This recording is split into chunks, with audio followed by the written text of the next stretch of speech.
And good evening. We begin tonight with breaking news in the search for Nancy Guthrie. The Pima County Sheriff's Department confirming tonight all members of the Guthrie family have been cleared in the investigation. Rumors about the family, just one small part of the misinformation and speculation that has snowballed online. So we want to remind you of the facts of the case that have been verified by our team here at NBC News and by law enforcement. Let's talk about the evidence, right? Late Friday night, the FBI revealing that they found DNA in an unspecified part of Nancy's home, and that DNA, it does not belong to Nancy or anyone in the family. That it currently is being tested, along with a glove found 2 miles from the home that contains DNA from an unknown male. Officials say this glove appears to be similar to the gloves in the surveillance video. Let's talk about that video, right? We've seen the suspects in these videos and images released publicly a week ago. The FBI says the suspect is male, approximately 5'9" to 5'10", with an average build. We also know that he was wearing this backpack sold exclusively at Walmart. Police tell us his clothes and mask potentially sold at Walmart as well, and they're now working with the store's management to get sales data. Now let's talk about some leads that have been chased down and ruled out. Roughly 15 other gloves, right, have been found in the area, but they don't match the gloves seen in the video. And the FBI says most of the gloves belong to officials searching for evidence in the region. There have also been some detainments as well at 2 scenes that did not lead to arrests. Last week in Rio Rico, Arizona, when they questioned a delivery driver. And then later Friday night, SWAT teams descending on a home in Tucson, questioning multiple people, but again, not making any arrest. And as we mentioned, police confirming tonight that the family, including all siblings and spouses, have been cleared as well. So the big question tonight: could more surveillance images, more videos be retrieved through those back-end systems from cameras without a subscription? Our Liz Kreutz has been following it all. She's on the ground once again and leads us off from Tucson. Tonight, more than 2 weeks into the search for Nancy Guthrie, the Pima County Sheriff, for the first time, point blank, ruling out any of the Guthrie family members, including siblings and spouses, as possible suspects, saying to suggest otherwise is not only wrong, it is cruel. The Guthrie family are victims, plain and simple. As the search drags on, investigators zeroing in on a single piece of evidence found 2 miles from Nancy's home. A discarded glove, the FBI says, contains unknown male DNA. A person familiar with the matter says unlike the other 15 gloves found in the search area, this one is consistent with the one seen on the suspect in the surveillance video. But how relevant it will be is unclear. No female DNA was found. I think we need to use a lot of caution about jumping to conclusions with the glove.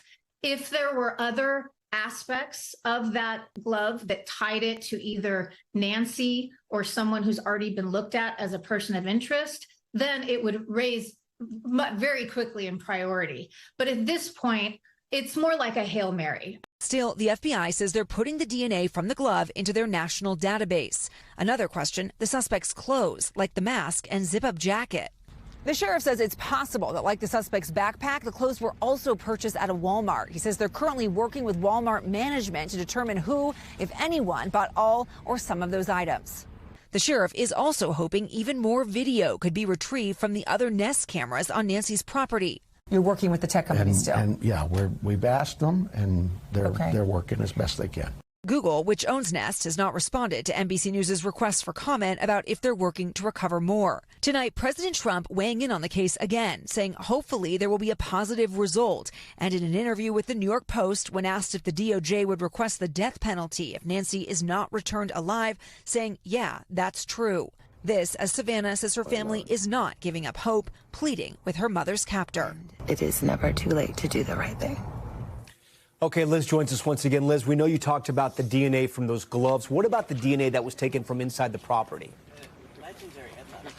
Yeah, Tom, so I specifically asked the sheriff about that today. I said, is there any update on that DNA? Obviously, that could be pretty critical here. And he simply told me that that is something his investigators are actively working on today. He said they were working on it as we speak.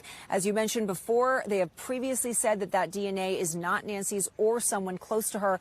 They have also not divulged where on the property they got that DNA. Obviously, it'd be pretty significant if that was DNA that was taken from maybe the door or taken from her bedroom. But we're waiting to find that out as well. So the big question tonight, Tom, is whose DNA does that belong to? And then is it a match for the glove or, of course, any potential suspect? Tom? Okay, Liz Kreutz leading us off once again on Top Story. I do want to bring in our panel of law enforcement experts tonight. Cheryl McCollum, she's an active crime scene investigator and the director of the Cold Case Investigative Research Institute. Casey Jordan, she's a criminologist, behavioral analyst, and attorney. And John Monahan, a former NYPD captain and a good friend of Top Story. We thank you all for joining us tonight. Cheryl, I'm going to start with you. Talk to me about why you think the sheriff came out and sort of cleared the family, because I think it was just last week he said everyone is still a suspect. I think it's the right move. I mean, if you listen to Savannah Guthrie's latest video, I mean, again, you are watching heartbreak in action. And all of these people online are accusing her sister and brother-in-law and saying they're not doing enough. I think it's absolutely imperative that he came out in support of the family and to say we've ruled them out. Casey, do you think there was at any point, obviously they have to investigate everybody, but do you think there was a point in the case where they couldn't clear everybody and he was just being honest with the press and with everyone else? I think they had to leave no stone unturned. And listen, it doesn't make sense that the family would be in on a familial kidnapping for ransom. And now we do see families involved in their own family members kidnapping, but it's usually children.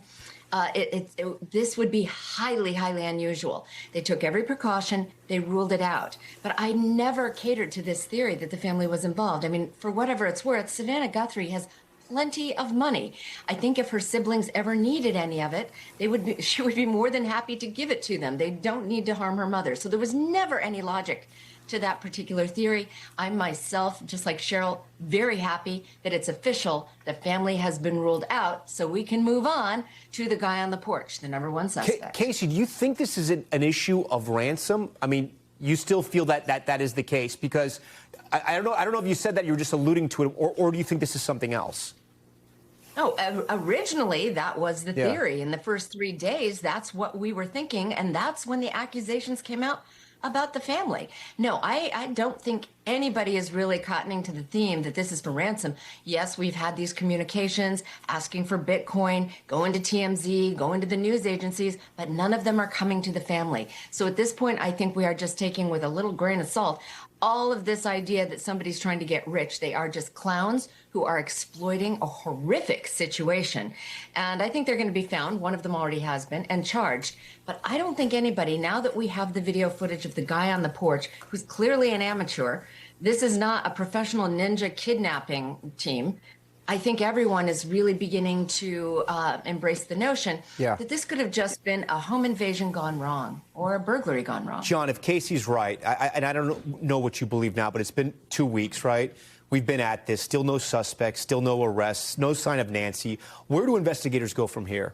I stick with the circle of family and friends of Mrs. Guthrie. I'm glad they cleared the family. That's tonight's headline, but it's not really news.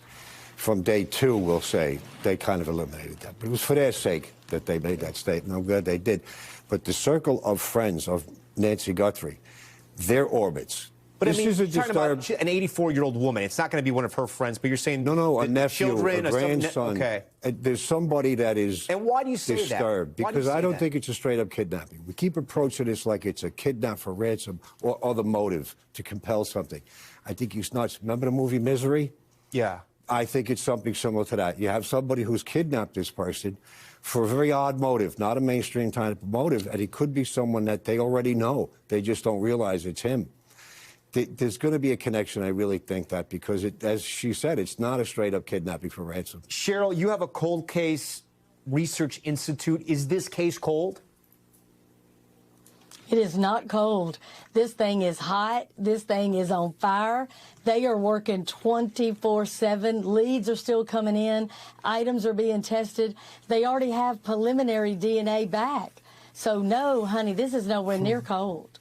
Yeah, John, and I asked if it's cold because, like I said, it's been 2 weeks. I know these things don't happen overnight, but it seems like we're still at square one here. Where do investigators go? I mean, I know they have the backpack.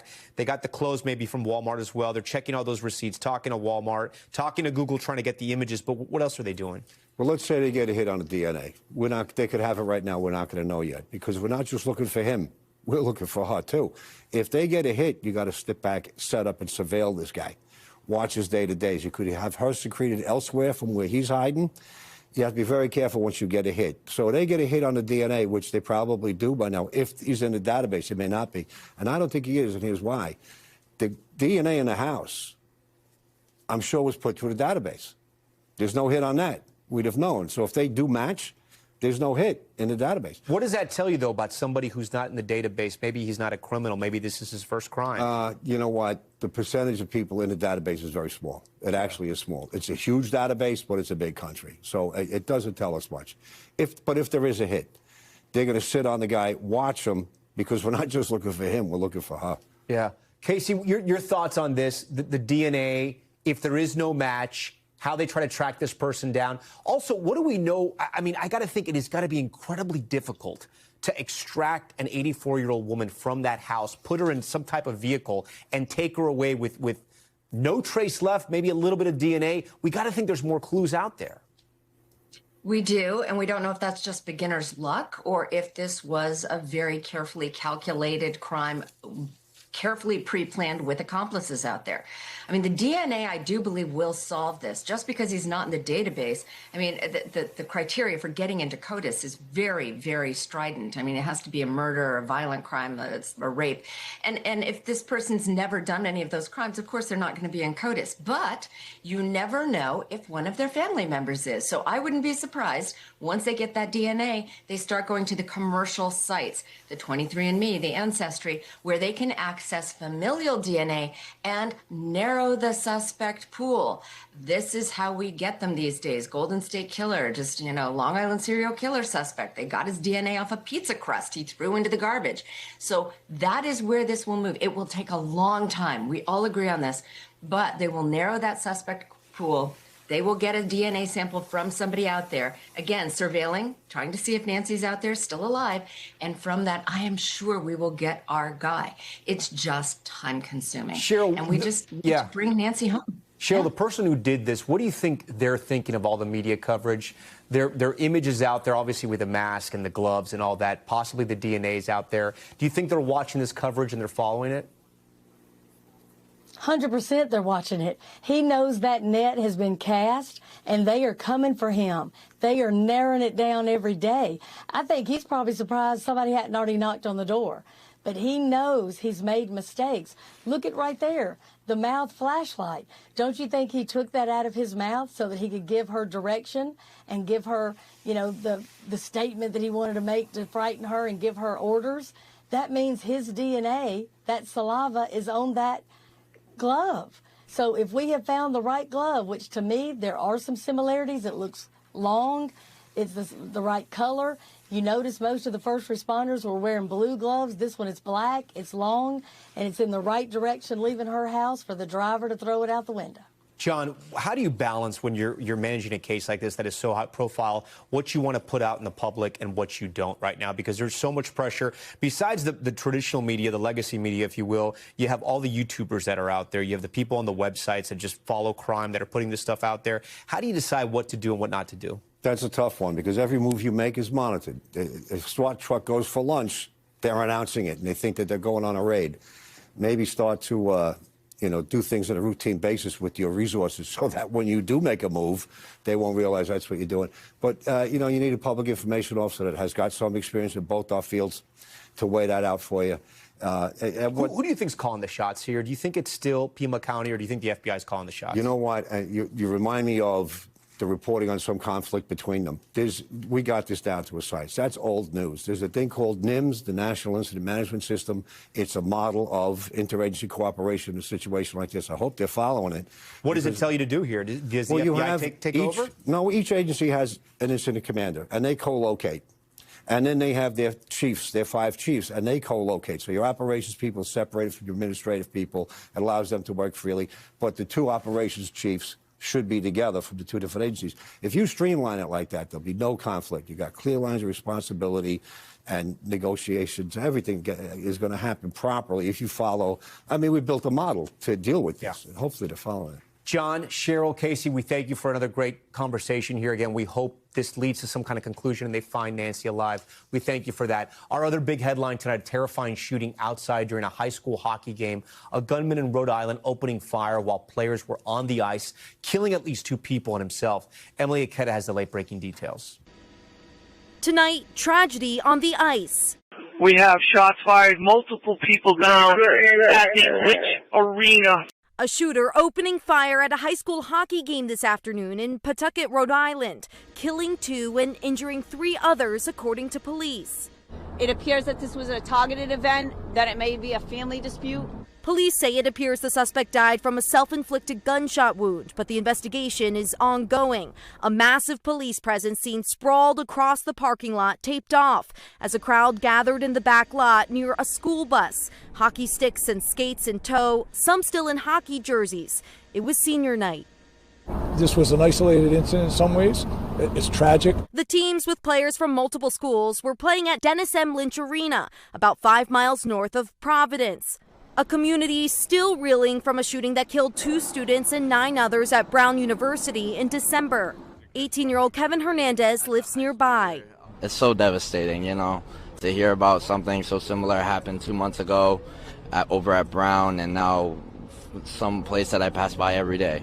The Providence Bruins posting tonight, our thoughts are with all those affected by the tragic events at the high school hockey game, leaving this close-knit community rattled.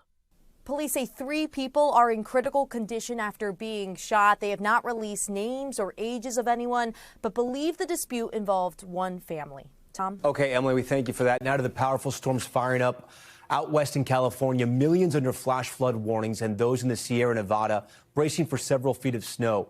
California Highway Patrol warning drivers to avoid the roads as that snow begins to pile up. In Los Angeles, streets already turning into rivers, sending this trash can downstream and into Studio City. This car getting stuck, people trying to push it out. Let's get right to meteorologist Larissa Abreu with our Miami affiliate. Larissa, what can you tell us? Walk us through the track and timing of this monster storm. Well, it's going to be a series of storms, Tom, that will continue to wreak havoc across the Golden State. It's already bringing in rain across places like San Francisco, through the valley, extending south through Los Angeles and San Diego. And it's not quite done just yet. We're talking strong winds with this system. Already, as we speak, we're tracking winds anywhere between 30 to up to 40 miles per hour. It all depends on where you are, but this is going to be one of the main components with this storm. So aside from the heavy rain, these strong winds can certainly lead to power outages and, of course, tree damage as well. But it's the rain. That's what's causing all sorts of trouble, from flooding impacts in and around Los Angeles. The red that you see, this is actually a flash flood warning. It went into effect earlier this morning, still in effect as we speak, as we have seen about 1 to 2 inches fall. And it's still raining in this particular location. But just about all of LA County, or at least the coastal locations, dealing with a flood watch, and we're going to continue to see just unsettled weather here for the remainder of the night. Now, let's go ahead and turn the page and talk about the winter component with this system. 5 million people impacted by what's called a winter storm, as we're going to continue to see the heavy snow pile on across the Sahara. And we're also going to see not only that heavy snow, but the possibility for gusty winds as well. Some spots can pick up to 8 feet of snow. 8 feet. All right. So great to have you on the show. We appreciate it. Tonight, we're remembering a Hollywood legend, Academy Award-winning actor Robert Duvall, known for his iconic roles in The Godfather, Apocalypse Now, and so many more. NBC's Steve Patterson now on how he dominated the silver screen for decades. Once dubbed America's Olivier for his versatility, actor Robert Duvall gave the 1970s second golden age of cinema its true grit. I have a special practice. I handle one client. As consigliere Tom Hagen in The Godfather, Duvall established a place among the finest actors of the era. Born in San Diego in 1931, the son of a Navy admiral, Duvall used his own 2 years in the Army to inform iconic roles like Lieutenant Colonel Bill Kilgore in Apocalypse Now. I love the smell of napalm in the morning. He made his big screen debut at age 31 as Boo Radley in 1962's To Kill a Mockingbird, a role with no lines. In the next decade, Duvall worked with legendary filmmakers like Robert Altman and Francis Ford Coppola, before transitioning into a leading man in the 1980s, winning the Oscar for Best Actor in Tender Mercies. It ain't dying I'm talking about, it's living. And picking up a Golden Globe for the acclaimed TV miniseries Lonesome Dove. Duvall's career bridged Hollywood generations, from a gunfight against John Wayne to a musical with Christian Bale to a shootout with Tom Cruise more than 40 years later. Robert Duvall was an actor who found himself in his roles. You try to know yourself well enough in each character in your subconscious, but yet you try to let it happen as if it happened for the first time. His family saying in a statement, Duvall died peacefully in his Virginia home, his wife by his side. His family encouraging fans to honor his memory by watching a great film, telling a story around the table with friends, or taking a countryside drive to appreciate the world's beauty. Robert Duvall was 95.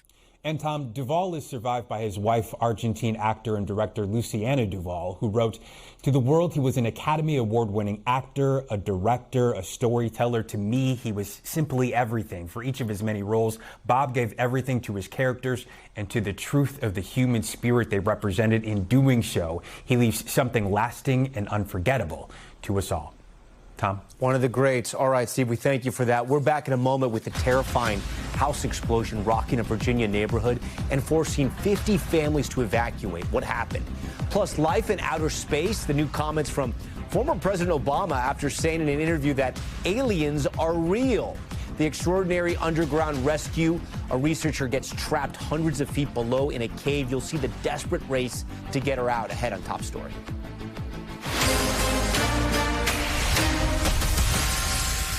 We're back with a major clarification from former President Barack Obama when it comes to aliens from other planets. He said on a podcast that they're real. The remarks going viral, millions clicking to see what he said. Garrett Haake picks up the story from there.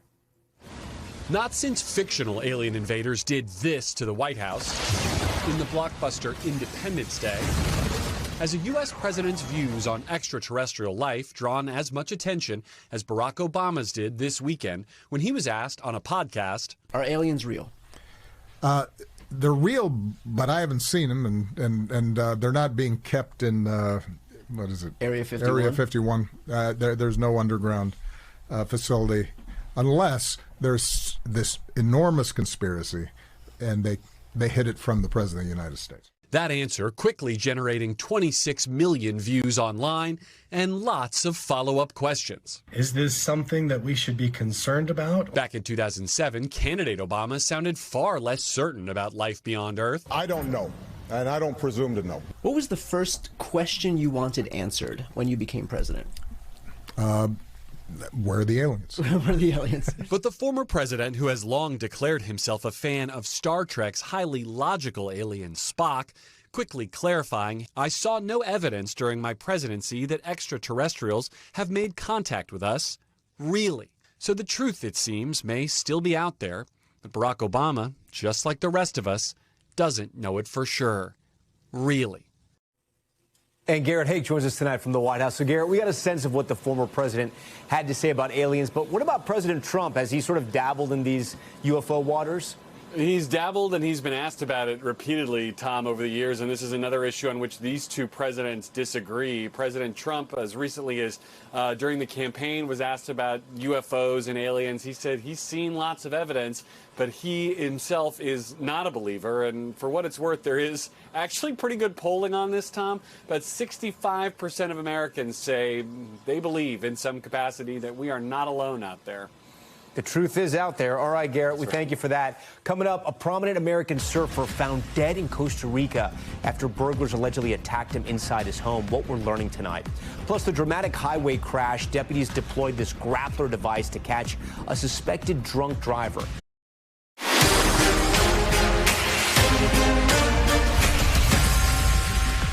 Back down with Top Stories news feed. A well-known American surfer killed in Costa Rica after two armed men allegedly broke into his apartment and attacked him. Investigators say 66-year-old Kurt Van Dyke was suffocated and stabbed multiple times on Saturday. We're told the burglars robbed the home and that a woman inside was also hurt. Van Dyke was originally from California and owned a hotel in Costa Rica. So far, no word on any arrests. And a dramatic end to a highway chase in Washington state. Dash cam video shows deputies trying to catch a suspected drunk driver. Before using this device called a grappler, the rope grabs onto the car's tire, causing it to slam into a barrier and then clip an 18-wheeler. That driver expected to face DUI and reckless driving charges.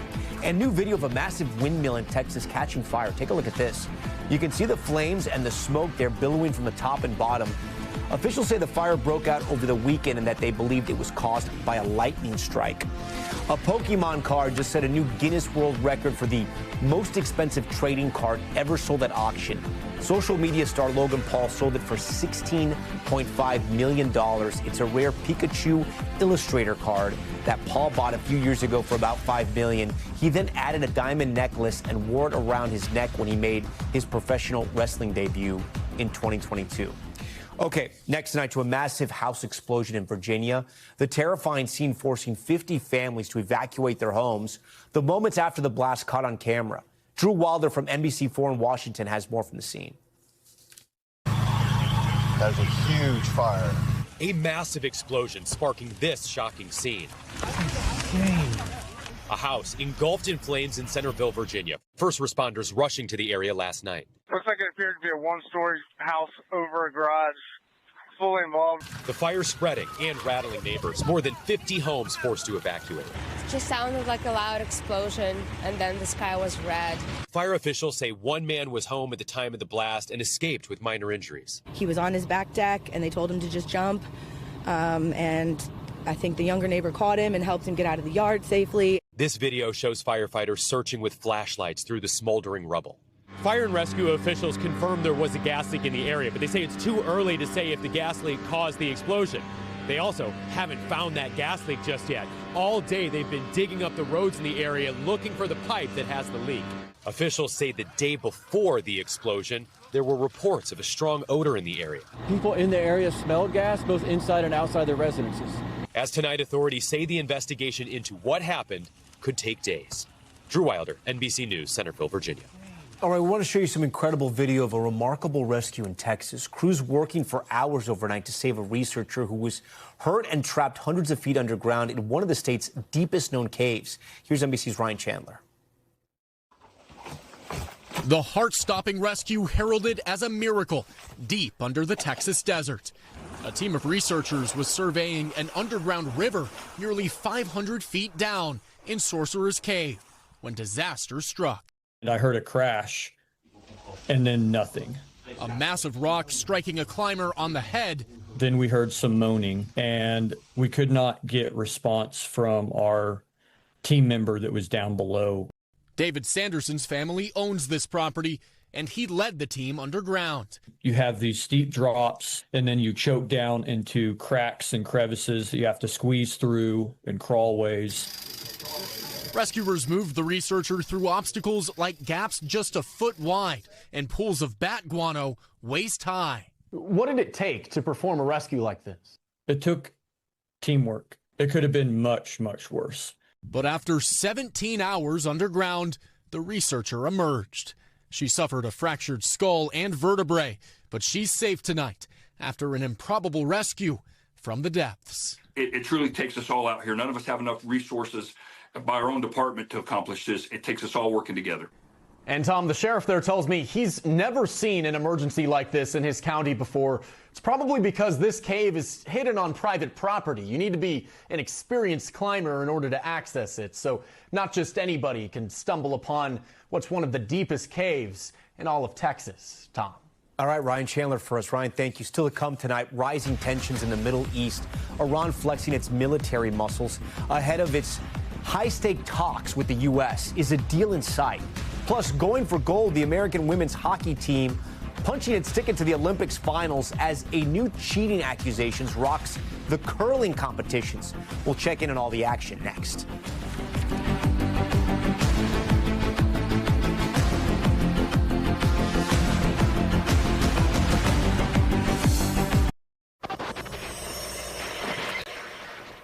We're back now with Top Stories Global Watch, and tensions intensifying between Iran and the U.S. as nuclear talks are set to resume tomorrow. New video just in from Iranian state TV shows military exercises in the Strait of Hormuz. It's a major show of force in that critical waterway and key oil export route. It all comes as a second U.S. aircraft carrier heads to the Middle East amid a massive American military buildup in the region.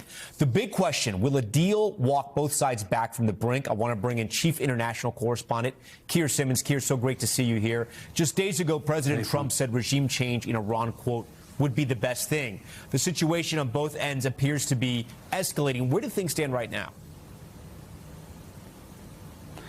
Tom, this region is now bristling with American military capability. Keep in mind, those two aircraft carriers, one here, one soon to be here, come with 3 destroyers, come with thousands of personnel and aircraft. There are F-35s, F-18s, Patriot air defenses in this region, and more capability arriving. And take a listen to this analyst who monitors closely the messaging from Iran.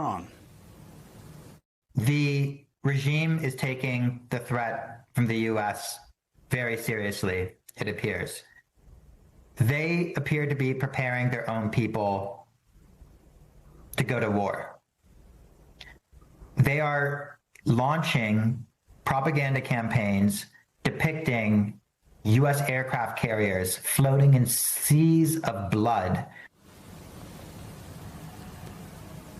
Those threats from Iran, Tom, have the region very nervous, and we've also been seeing more capability brought in by the U.S. to defend, for example, the U.S. bases here. There are thousands of U.S. servicemen and women based here in the Middle East. And then, Keir, ahead of these talks tomorrow, what can we expect, and what are both sides hoping to accomplish?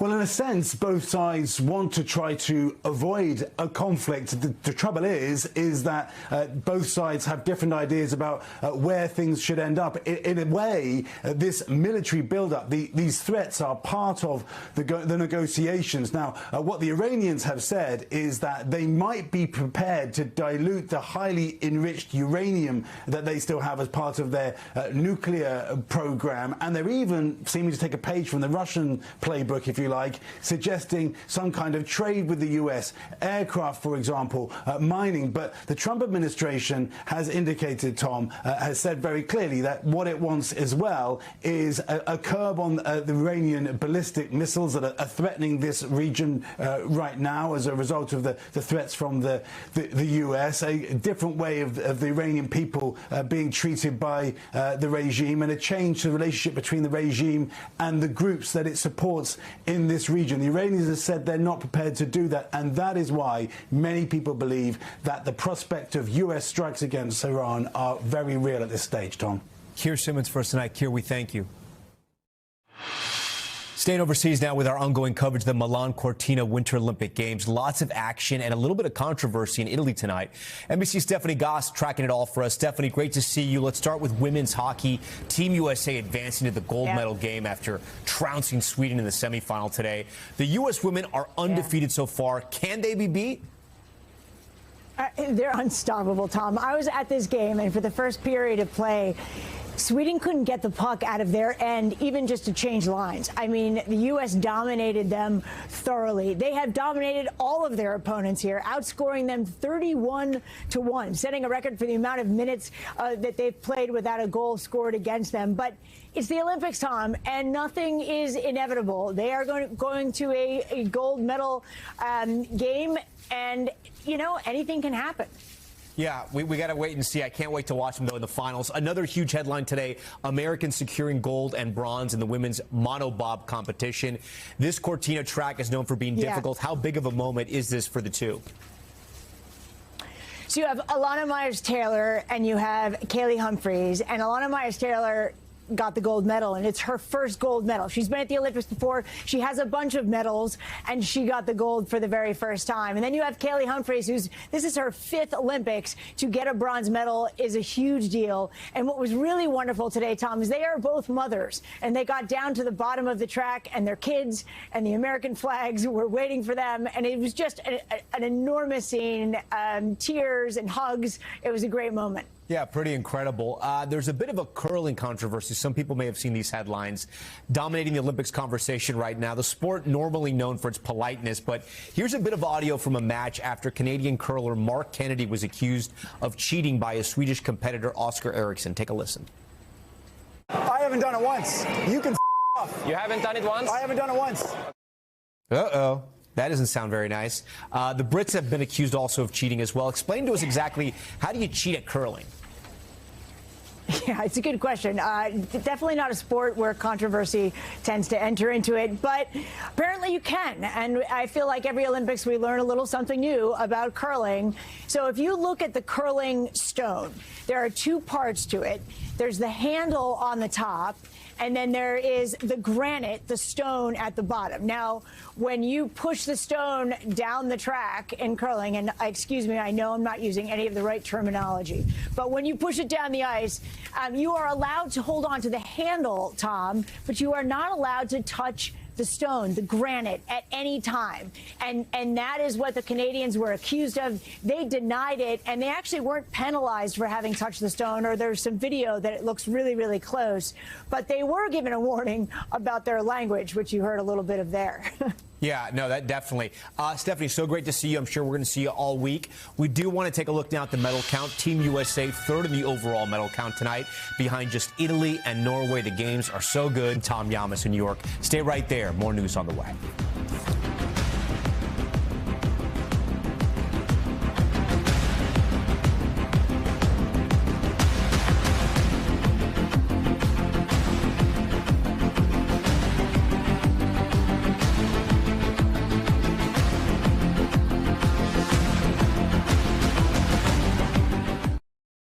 We thank you for watching, and remember, stay updated on breaking news and top stories on the NBC News app, or watch live on our YouTube channel.